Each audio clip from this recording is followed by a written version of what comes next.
I've noticed in general that Christian, Jewish, and Muslim, I'll say mythology, just as a general catch-all term, Yeah, isn't mythology, often it means used. meaningful storytelling. It doesn't mean it's not true. It's just a meaningful kind of storytelling. Yes. Everyone can put their own truth value on that. Correct.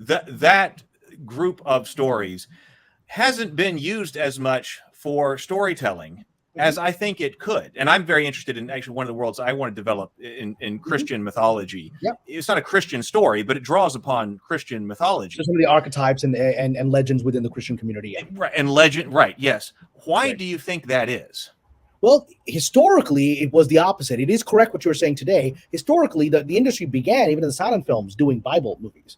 I mean, Cecil B. DeMille, who's really my archetypal filmmaker that I'd like to be like, right? Cecil DeMille did the 10 Commandments in like the 1920s as a silent film, and it was even, the version that we're all familiar with Charlton Heston was and still remains an incredible movie with incredible special effects that are rival today, right? They still hold up, like the splitting the Red Sea, but people don't realize that's the second version of it. Cecil DeMille did a silent film version of that with also incredible special effects of the splitting of the Red Sea. We're like, how's he doing this in 1920, right? And so early on, filmmakers very quickly, Hollywood figured out that this is the best well to tap into, is these incredible biblical stories that millions, hundreds of millions of people worldwide believe in and have a meaningful connection to.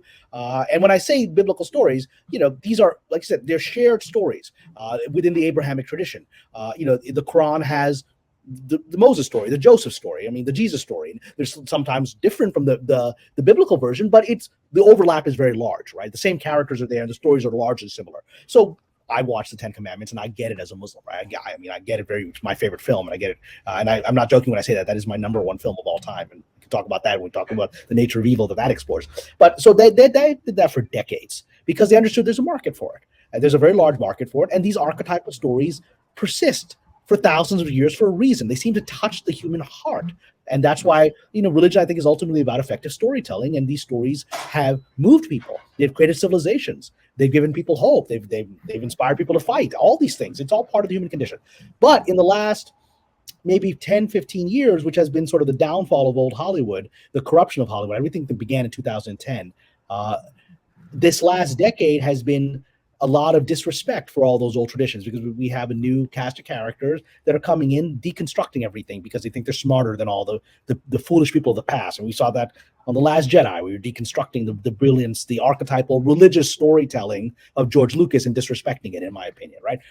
And so that's part of the thing. And so you had biblical movies in the last few years, but Ridley Scott, brilliant filmmaker, but he's not a religious man. He will say, I'm an atheist. So he does, a Moses movie, right?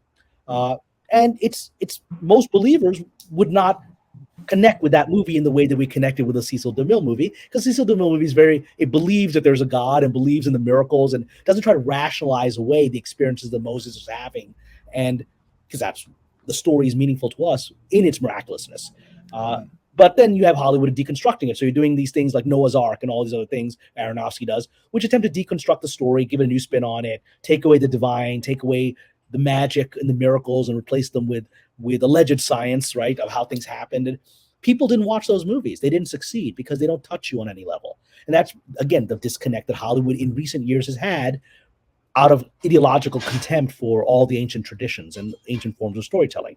And that's not sustainable. So I've actually written biblical movies. One of my epics, I've written several, and one of my favorite epics that I've written is on the story of Joseph, the patriarch Joseph in the Bible, who is the grandson, who's the son of Jacob and, grandson of Isaac and great-grandson of Abraham. And he gets sold to slavery in Egypt and become, all these incredible adventures he has there, and goes to prison there, and all of this happens.